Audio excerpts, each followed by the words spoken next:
बच्चों सेट्स हमने पढ़ा था 11th क्लास में, उसका बेसिक डेफिनेशन यही थी, collection of all well defined objects, उसको हम सेट के नाम से जानते थे। सेट की रिप्रेजेंटेशन दो तरीके से थी आपकी, set builder form and roster form. Set builder form जो हम लैंग्वेज की फॉर्म में लिखते हैं, जनरलाइज्ड फॉर्म में जिसे लिखते हैं, that is known as set builder form. Roster form क्या होती है बेटा? जो हम स्पेसिफिक सेट की फॉर्म में लिखते हैं वो आपकी रोस्टर फॉर्म होती है। फॉर एग्जाम्पल मैं एक सेट ले रहा हूं, set of even natural number, या आपका सेट बिल्डर फॉर्म हो गया, क्योंकि जनरल लिख दिया आपने, स्पेसिफिक नहीं करा। जहां पे आप स्पेसिफिक कर दो तो वो आपका रोस्टर फॉर्म हो जाएगा, that is 2, 4, 6, 8 and so on. Operations ये मान के चल रहे हैं कि शायद आपको पता होंगे, फिर भी मैं एक बार बता देता हूं। यूनियन क्या होता है बेटा?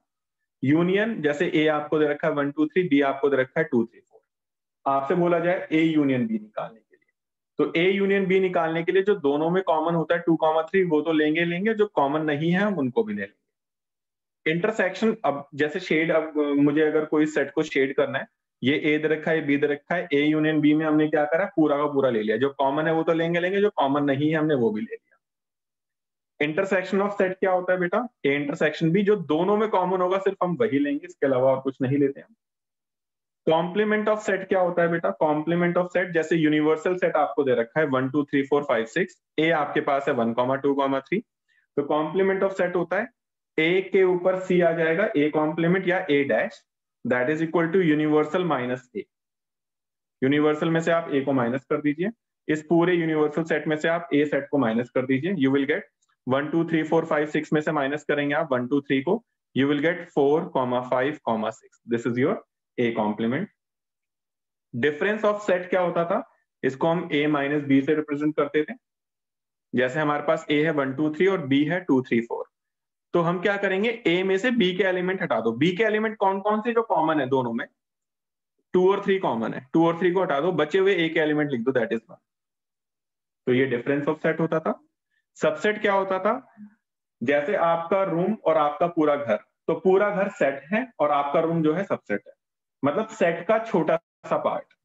जैसे सेट ए आपके पास है 1 2 3 4, बी है आपके पास 0 1 2 3 4 5, तो सेट ए के सारे एलिमेंट अगर सेट बी में आ रहे हैं तो ए सबसेट होगा बी का, बट क्या बी के सारे एलिमेंट ए में आ रहे हैं? नहीं, तो B is not a subset of. Number of subsets निकालने के लिए 2 की पावर n होता था हमारा, ठीक है? ठीक है, ये हमने 11th क्लास में देखा था। 11th क्लास में हमने बेसिक चीजें और भी देखी थी, क्या थी? दैट इज कार्टेशियन प्रोडक्ट हमने देखा था बेटा 11th क्लास के अंदर। अगर किसी को कोई चीज क्लियर नहीं होती है वो चैट टू एवरीवन में डाल दीजिएगा, मैं दोबारा बता दूंगा, ठीक है? या रेज हैंड कर दीजिएगा, मैं दोबारा बता दूंगा। कार्टेशियन प्रोडक्ट हमने देखा था बेटा 11th क्लास में, मैं दोबारा बता रहा हूँ। जैसे सेट ए आपके पास है 1 2 3 और सेट बी है आपके पास a बी। आपसे बोला जा रहा है बेटा a क्रॉस b निकालिए, मतलब a और b का कार्टेशियन प्रोडक्ट निकालिए। तो a सेट आपके पास है, क्रॉस b सेट आपके पास है, तो 1 का क्रॉस करोगे a के साथ तो 1 a आएगा, 1 का क्रॉस करोगे b के साथ 1 b, 2 का क्रॉस a के साथ 2 a, 2 का क्रॉस b के साथ 2 b, 3 का क्रॉस a के साथ 3 a, 3 का क्रॉस b के साथ 3 b। इसमें जो सेट फर्स्ट एलिमेंट होते हैं बेटा वो आपके x के कोऑर्डिनेट को रिप्रेजेंट करते हैं, और जो सेकंड एलिमेंट होते हैं वो आपके y के कोऑर्डिनेट को रिप्रेजेंट करते हैं। ये आपने सीखा था कार्टेशियन प्रोडक्ट। रिलेशन की बात करेंगे, रिलेशन क्या होता है बेटा? A relation is a subset of A cross B, मतलब रिलेशन जो होता है वो A क्रॉस B से निकलता है, और इसमें फर्स्ट एलिमेंट और सेकंड एलिमेंट एक दूसरे से रिलेटेड होते हैं with certain mathematical formula. A और B कुछ एक दूसरे से रिलेट करेंगे विद सर्टेन मैथमेटिकल रिलेशन। इसका भी एक क्वेश्चन, मैंने इसको एक क्वेश्चन से समझाया था, फिर इसके अंदर मैंने डोमेन, रेंज और कोडोमेन आपको बताया था। जैसे एक क्वेश्चन अभी तुम्हारे पास A सेट आपके पास है 1 2 3 अप टू 14 तक है, रिलेशन R आपको डिफाइन कर रखा है x y colon 3x minus y is equal to 0, यहाँ पे x belongs to a, y belongs to a। Find करना है रोस्टर फॉर्म, डोमेन, रेंज और कोडोमेन। तो पहले जरा इसकी रोस्टर फॉर्म निकाल लेते हैं। रोस्टर फॉर्म निकालने के लिए पहले मैंने x की जगह 1 पुट करा। x आपका किससे बिलोंग कर रहा है? a से, तो x के सारे एलिमेंट जो a में है वो एक एक करके इसमें पुट करिए। तो x की अगर मैं वैल्यू 1 पुट करूंगा, y कितना आ जाएगा, 3 1 जा 3 minus y is equal to 0, तो y की वैल्यू 3 आ गई। तो पहला एलिमेंट आ रहा है x की वैल्यू 1 तो y की वैल्यू 3। अगर मैं x की जगह 2 पुट कर दूं तो 6 minus y is equal to 0, तो 6 इज इक्वल टू y आ जाएगा। अगर मैं x की वैल्यू 2 पुट कर रहा हूं तो y की वैल्यू 6 आ रही है।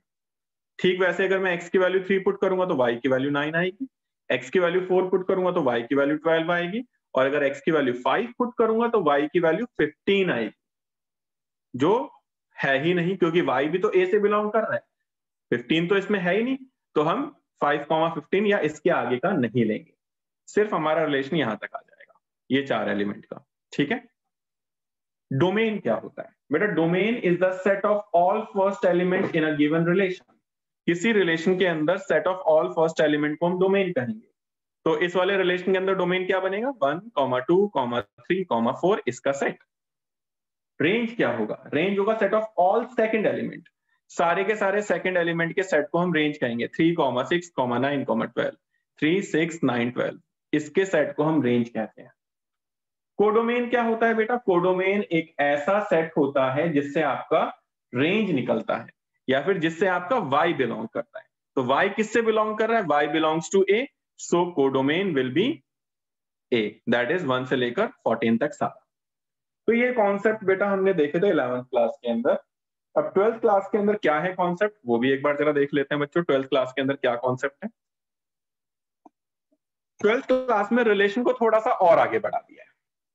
12th क्लास कह रही है भाई आपके पास एक सेट A दिया जाएगा जिसे हम गिवन सेट के नाम से जानेंगे, और रिलेशन भी आपको दिया जाएगा। तो आपको टाइप्स ऑफ रिलेशन जानने हैं। तो टाइप्स ऑफ रिलेशन में एक आपका रिफ्लेक्सिव होगा, एक आपका सिमेट्रिक होगा, एक आपका ट्रांजिटिव होगा, और एक आपका इक्विवेलेंस होगा। तो जरा एक एक करके इनको जानते हैं, और इस पे बेस्ड मैं आपको फिर एक क्वेश्चन सिखाऊंगा कि एग्जाम में किस तरीके से क्वेश्चन आ सकता है। रिफ्लेक्सिव क्या होता है? अगर a, आपका गिवन रिलेशन में आ रहा है, a, लाइक 1, 1, 2, 2, 3, 3, मतलब दोनों एलिमेंट सेम होने चाहिए। a, अगर आपका गिवन रिलेशन में आ रहा है, और ये वाले जो a आप ले रहे हो ये गिवन सेट में भी होना चाहिए। ऐसा नहीं है कि भाई जैसे आपके पास फॉर एग्जांपल मैं यहाँ पे बात करूं, फॉर एग्जांपल यहाँ पे मैं इसके अंदर मैं बात करूं 1 से लेकर 14 तक है, और आपके पास रिलेशन में यहाँ पे 15,5 भी आ रहा है, तो 15 तो है ही नहीं ना भाई इसके अंदर, तो आप उसकी बात ही नहीं करोगे, यानी कि वो आपका रोस्टर फॉर्म ही गलत आया, यानी आपको वो रिलेशन ही गलत आया। रिलेशन के अंदर दोनों एलिमेंट आपके इससे बिलोंग करने चाहिए जिसकी आप बात कर रहे हो।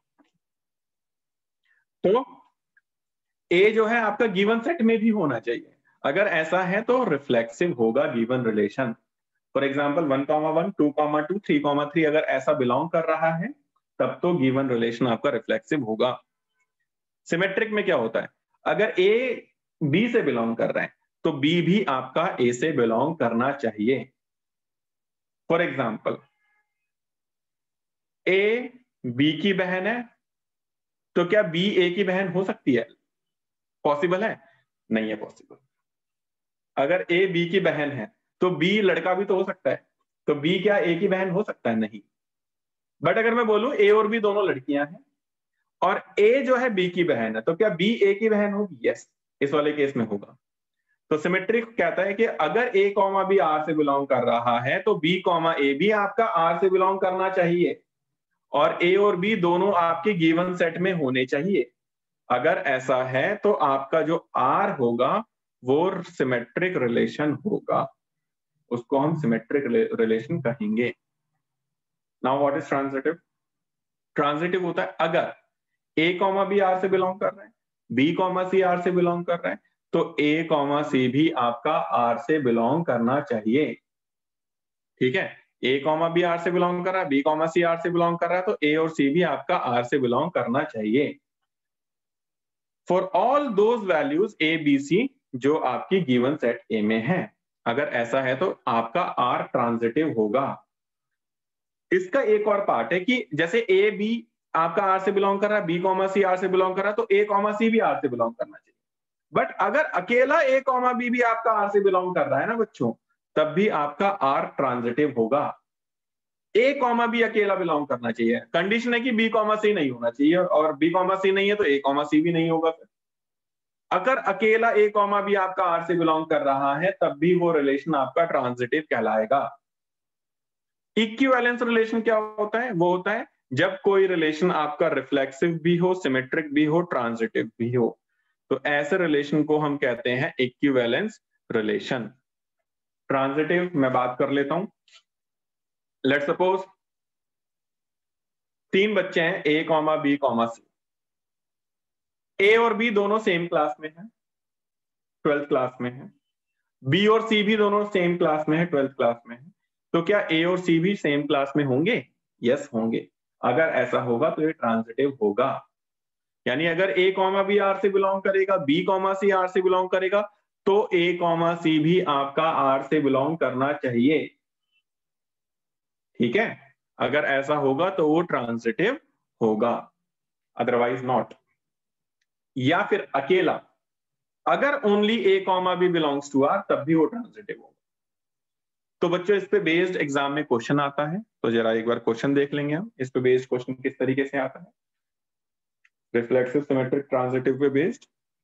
मैं आपको जरा एक बार सारे के सारे बच्चे बुक खोल लेंगे, क्वेश्चन करके दिखाऊंगा आपको मैं। और कौन कौन से क्वेश्चन आपको फर्स्ट एक्सरसाइज से करने हैं वो भी मैं आपको बता देता हूं। हाँ, exercise 1.1,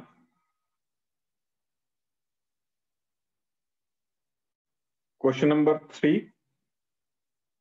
4,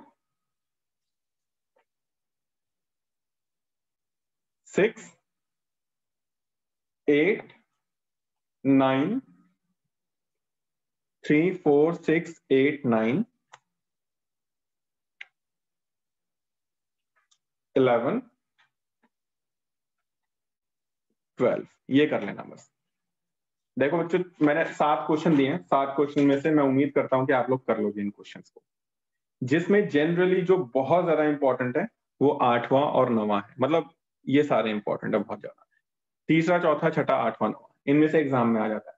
11th 12th just concept समझाने के लिए है। सर ऐसा हो सकता है क्या कि एक फंक्शन रिफ्लेक्सिव ट्रांस, बिल्कुल हो बेटा, बिल्कुल पॉसिबल है दिव्यांशु, बिल्कुल पॉसिबल है दीपांशु।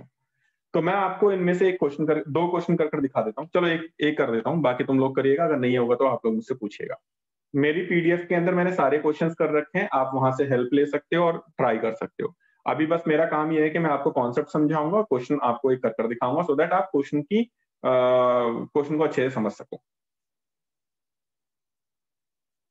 फॉर एग्जाम्पल मैं एक क्वेश्चन ले लेता हूँ, क्वेश्चन नंबर 3 एनसीईआरटी का। ये कह रहे हैं कि चेक करना है, एक सेट आपको दे रखा है ए, हम with in 7 minute log out कर जाएंगे, प्लीज लॉग इन कर लीजिएगा। मैं भी अटेंडेंस भी लूंगा, तो अटेंडेंस लेने के बाद फिर लॉग आउट करिएगा, ठीक है ना। After this question I will take attendance, screenshot ले लूंगा, वो अटेंडेंस होती है। सेट ए आपके पास 1, 2, 3, 4, 5, 6, और रिलेशन आर वो कह रहा है A comma B colon B is equal to A plus 1। बताइए कि क्या ये रिफ्लेक्सिव, सिमेट्रिक या ट्रांजिटिव है। सॉल्यूशन, इसके रोस्टर फॉर्म बताइए क्या होगी। Roster form is R is equal to, A की वैल्यू 1 पुट करिए, बी की वैल्यू 2 आ जाएगी। अच्छा, इसमें ये भी पता है कि जो आपके, ठीक है, फिर अगर ए की वैल्यू 2 लेता हूं तो बी की वैल्यू 3 आएगी, ए की वैल्यू 3 ले रहा हूं तो बी की वैल्यू 4, फिर ए की वैल्यू 4 तो 5, 5 ले रहा हूं तो 6, 6 ले रहा हूं तो 7 नहीं आएगा, ठीक है ना। तो आप सिर्फ यहीं तक लोगे। फॉर सिमेट्रिक रिप्रेजेंटेशन के सारे तरीके मैंने आपको मेरी पीडीएफ में दे रखे हैं, जस्ट मेरा काम है भी कॉन्सेप्ट समझाना। सिमेट्रिक के लिए क्या होता है, ए कॉमा ए बिलोंग करना चाहिए। क्या यहाँ पे 1, 1 है, क्या यहाँ पे 2, 2 है, नहीं है। लिखेंगे since 1, 1 does not belongs to R, which implies what?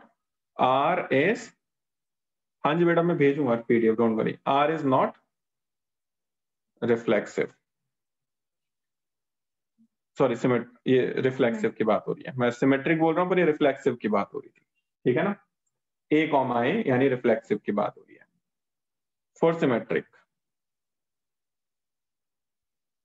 Symmetric में क्या होता है, अगर 1,2 है यानी a, b है तो b, a भी होना चाहिए। 1,2 है तो 2,1 भी होना चाहिए, वो हमें नहीं दिख रहा। 2,3 है तो 3,2 भी होना चाहिए। कभी कभार ऐसा होगा कि इन सबके पॉसिबल है, जैसे 1,2 है तो 2,1 भी है, 2,3 है तो 3,2 भी है, 3,4 है तो 4,3 भी है, फिर 4,5 है तो 5,6 भी है। बट अगर 5,6 है तो 6,5 नहीं है। इन सबके हैं, बस इस अकेले का नहीं है, तब भी रिलेशन आपका सिमेट्रिक नहीं होगा। अगर किसी एक के लिए भी नहीं है तो वो नहीं होगा बेटा, है ना। तो इसमें तो किसी के लिए भी नहीं है, लिखेंगे सिंस 1,2 तो R से बिलोंग कर रहा है, but 2,1 does not belongs to R. So R is not symmetric. R symmetric नहीं होगा। रिफ्लेक्सिव हो गया, सिमेट्रिक हो गया, 4 ट्रांजिटिव। ट्रांजिटिव में क्या होता है कि बेटा a, b है, b, c है तो a, c भी होना चाहिए। देखो 1,2 है तो 2,3 भी है, तो क्या 1,3 है? नहीं है। लिखेंगे since 1,2 belongs to R, 2,3 belongs to R, but 1,3 does not belongs to R. भाई a, b है, b, c है, बट a, c नहीं है। तो ऐसे केस में क्या होगा? ऐसे केस में R is not transitive, R आपका ट्रांजिटिव नहीं होगा। तो ये पहला क्वेश्चन था जो मैंने आपको कॉन्सेप्ट समझाया है। इसके बाद में एक क्वेश्चन मैं आपको और बता देता हूं जिसमें पूरी प्रेजेंटेशन आपकी आ जाएगी, एंड जो एग्जाम में बहुत ज्यादा बार आया हुआ है वो देख लेते हैं जरा। बुक नहीं लाए हो? नहीं, अरिहंत वाले वो भी लाया करो। सारे बच्चे भाई अरिहंत, एनसीईआरटी ये सब लेके बैठा करेंगे, है ना। उसके बिना ना बैठे मेरी क्लास के अंदर। सारे बच्चों से रिक्वेस्ट है, अरिहंत वगैरह सब लेके बैठा करें। चलिए मैं एक क्वेश्चन अपनी तरफ से करवा देता हूं तुम्हें, जस्ट अ मिनट।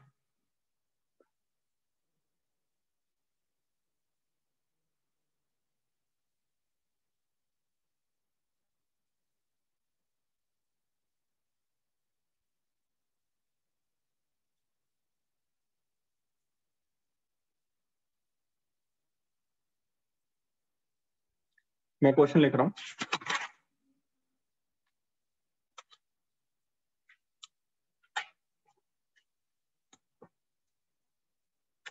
प्रेजेंटेशन थोड़ा ध्यान से देखिएगा।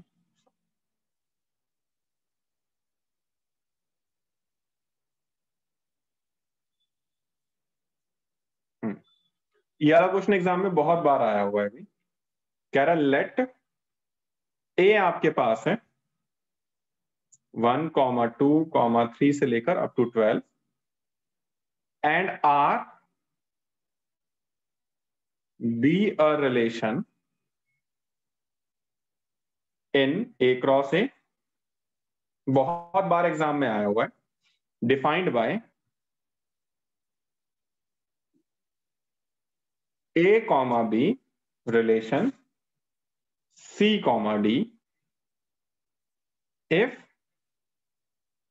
AD is equal to BC, if AD is equal to BC for all values। ये वाला साइन जो होता है फॉर ऑल वैल्यूज का होता है।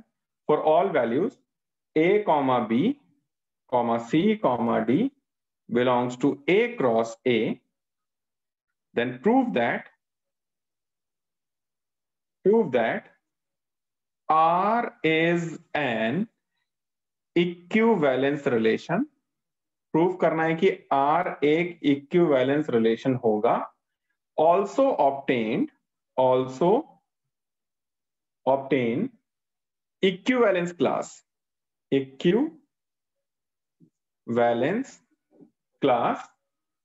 that is 3,4 और स्क्वायर ब्रैकेट में बंद। स्क्वायर ब्रैकेट में बंद है, इसका मतलब ये है कि हमें इक्विवेलेंस क्लास निकालनी है। तो ये तुम्हारे सामने क्वेश्चन है। जस्ट अ मिनट में जरा अटेंडेंस ले लेता हूँ, फिर बात करता हूँ तुम लोगों से।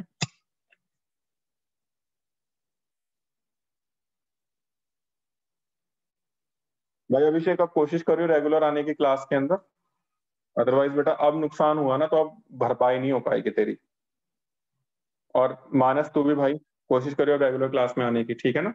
बिकॉज अब अगर नुकसान होगा तो अब भरपाई कोई नहीं कर पाएगा, कोई बड़े से बड़ा टीचर नहीं कर पाएगा।